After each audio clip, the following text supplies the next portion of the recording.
welcome back to Friday Reads, where we help you find your next read. I'm Jill. And I'm Julie.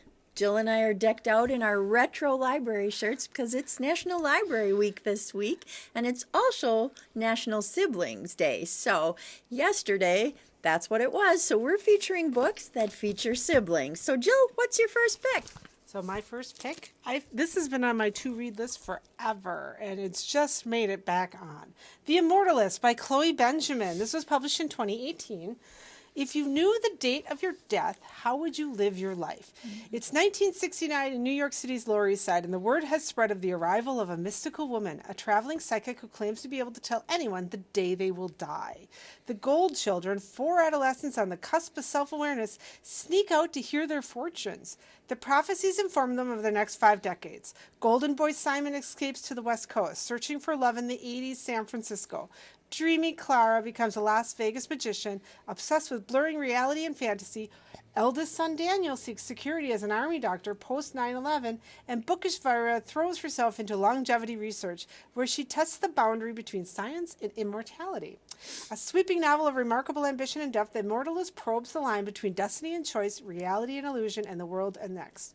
It's deeply moving testament to the power of story, the nature of belief, and the unrelenting pull of familial bonds. So, siblings. My first pick actually could have gone with our Friday Reads video from last week when we were traveling about to warm climates. This is Summer at the Cape by Rayanne Thane, and this was published back in 2022. As the older sibling to identical twins, Violet and Lily, Cammie was always the odd sister out. The divide grew even wider when their parents split up. While the twins stayed in Cape Sanctuary with their free-spirited mother, Rosemary, 14-year-old Cammie moved to L.A. with her attorney father.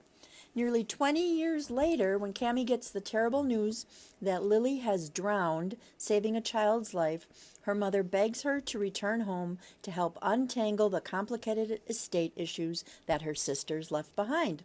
Navigating their own strained relationship, Cammie readjusts to the family and community she hasn't really known for decades, including the neighbor who stands in the way of her late sister's dream, while Violet grieves the loss of her twin and struggles to figure out who she is now without her other half, as the little girl Lily saved pulls her back into the orbit of the man she once loved.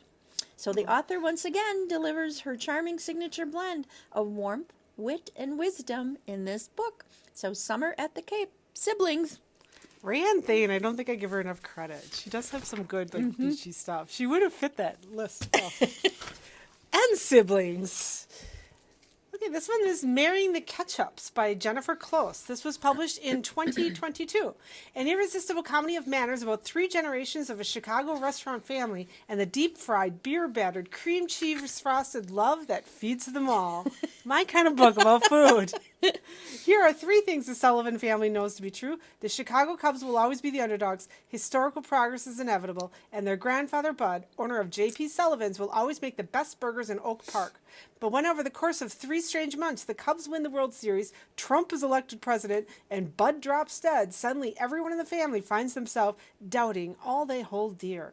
Take Gretchen, lead singer for a 90s cover band who has been flirting with fame for a decade, but is beginning to wonder if she's too old to be chasing a childish dream. Or Jane, Gretchen's older sister, who is starting to suspect that her fitness-obsessed husband, who hides the screen of his phone, isn't always working late.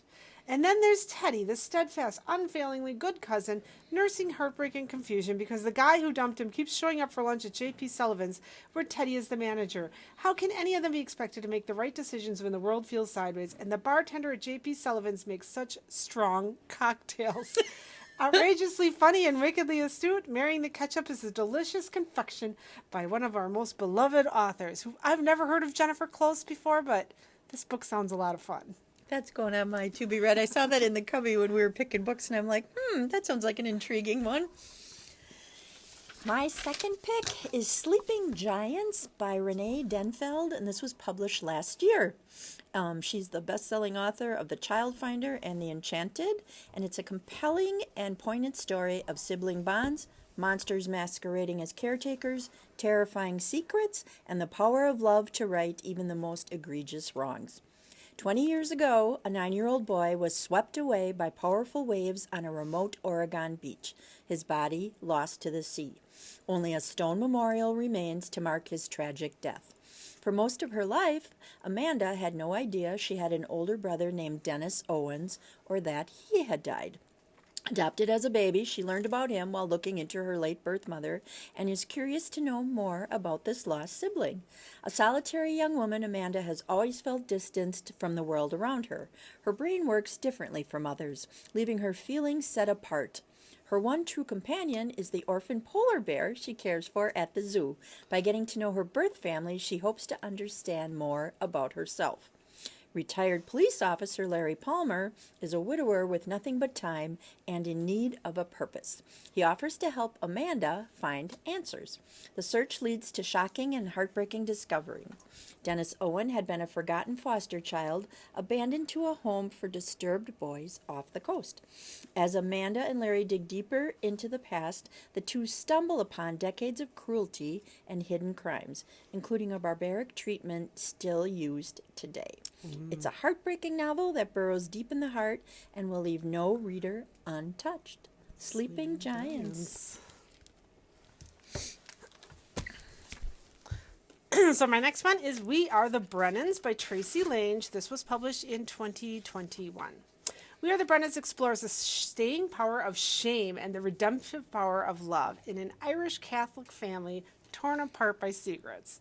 When 29-year-old Sunday Brennan wakes up in Los Angeles hospital, bruised and battered after a drunk driving accident she caused, she swallows her pride and goes home to her family in New York. But it's not easy. She deserted them all and her high school sweetheart 5 years before with little explanation, and they have questions. Sunday is determined to rebuild her life back on the East Coast, even if it means tiptoeing around resentful brothers and an ex-fiancé. The longer she stays, however, the more she realizes they need her just as much as she needs them. When a dangerous man from her past brings her family pub business, another pub, to the brink of financial ruin, the only way to protect them is to upend their secrets. Secrets that have damaged the family for generations and will threaten everything they know about their lives. In the aftermath, the Brennan family is forced to confront painful mistakes and ultimately find a way forward together. So, a coming home story. I read that one. My third pick is The Latecomer by Jean Humph Korelitz. This was published in 2022. Might be familiar with some other work by that author, like The Plot. And this is a layered and immersive literary novel about three siblings desperate to escape one another and the upending of their family by the late arrival of a fourth. The book follows the story of the wealthy, New York City-based Oppenheimer family from the first meeting of parents under tragic circumstances to their triplets born during the early days of IVF. As children, the three siblings feel no strong familial bond and cannot wait to go their separate ways, even as their father becomes more distant and their mother more desperate. When the triplets leave for college, Joanna, faced with being truly alone, makes the decision to have a fourth child. What role will the latecomer play in this fractured family? It's a complex novel that builds slowly and deliberately, and it touches on the topics of grief and guilt, generational trauma, privilege and race, traditions and religion, and family dynamics. It's profound and it's witty. It's a family story from an accomplished author, known for the depth of her character studies, expertly woven storylines, and plot twists. So, The Latecomer, being a tail ender in my family, kind of felt like it applied. This one is Everything Here is Beautiful by Myra T. Lee. This was published in 2018. Two Chinese-American sisters, Miranda, the older responsible one, always her younger sister's protector, Lucia, this headstrong, unpredictable one, whose impulses are huge and often life-changing. When Lucia starts hearing voices, it is Miranda who must find a way to reach her sister. Lucia impetuously plows ahead, but the bitter constant is that she is, in fact, mentally ill. Lucia lives life on a grand scale until inevitably she crashes to earth. Miranda leaves her own self-contained life in Switzerland to rescue her sister again, but only Lucia can decide whether she wants to be saved. The bonds of sisterly devotion stretch across oceans, but what does it take to break them? Everything Here is Beautiful is at its heart an immigrant story, a young woman's quest to find fulfillment in a life unconstrained by her illness. But it's also an unforgettable, gut-wrenching story of the sacrifices we make when we truly love somebody and when loyalty to oneself must prevail over all. Everything Here is Beautiful. Oh. Yeah, mental illness. It's a kind of a tough thing.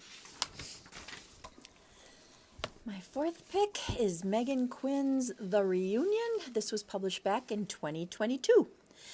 From the USA Today best-selling author of The Wedding Game comes this romantic comedy about the antics that ensue when three siblings come together for their parents' 50th anniversary party.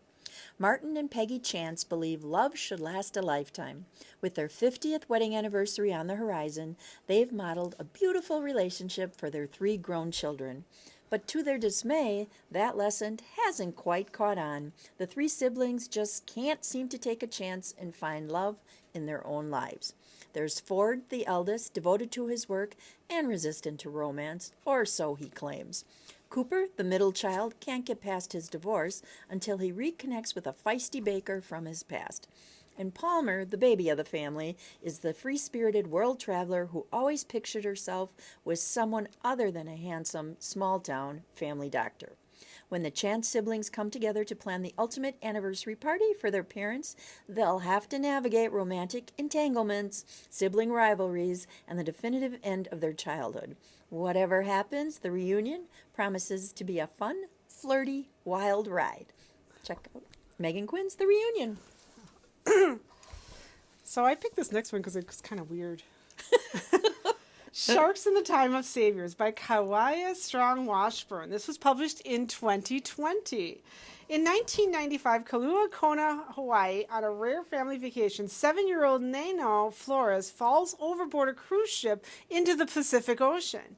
When a shiver of sharks appears in the water, everyone fears the worst. But instead, Noah is gingerly delivered to his mother's in the jaws of a shark. Oh my gosh. Marking its story as the stuff of legends. I'm like, what?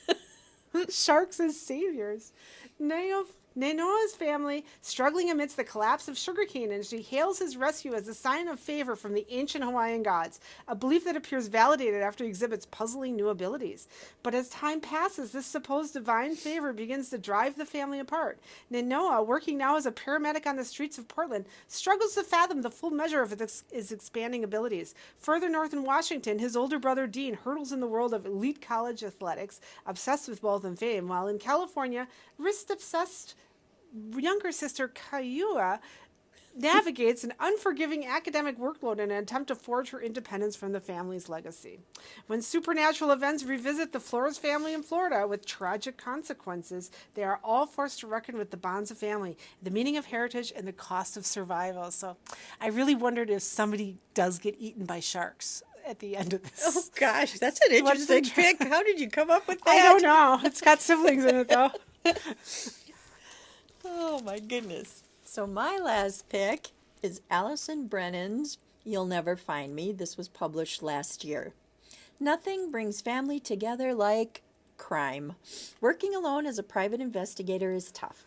Estranged from her PI family, Margot Engelhardt does what she must to get by, including taking on sordid cases that pay the bills, even if she'd rather be helping those the justice system has failed. That is, until a cheating husband case she's working intersects with her siblings' corporate espionage investigation, forcing Margot to cooperate with the Engelhardt firm. Now, as the siblings all compare notes, it's clear they need to work together before a white-collar crime escalates to murder. With far more questions than answers and a key suspect on the run, they'll need the whole family to pitch in. But as they investigate the ever-twisting mystery, Margot isn't sharing everything. Can she learn to trust her family and heal their once close relationship before her secrets put those she loves most in danger? So nothing brings family together like crime. Well, if you were celebrating siblings week with your siblings. We hope you give you some ideas of things to read about other complex sibling relationships. We thank you for watching our videos. You can find us on the Kimberly Public Library website, Facebook page, and YouTube channel. Happy Library Week to everybody. Coming to the end of it. And until next time, we thank you for watching. Bye.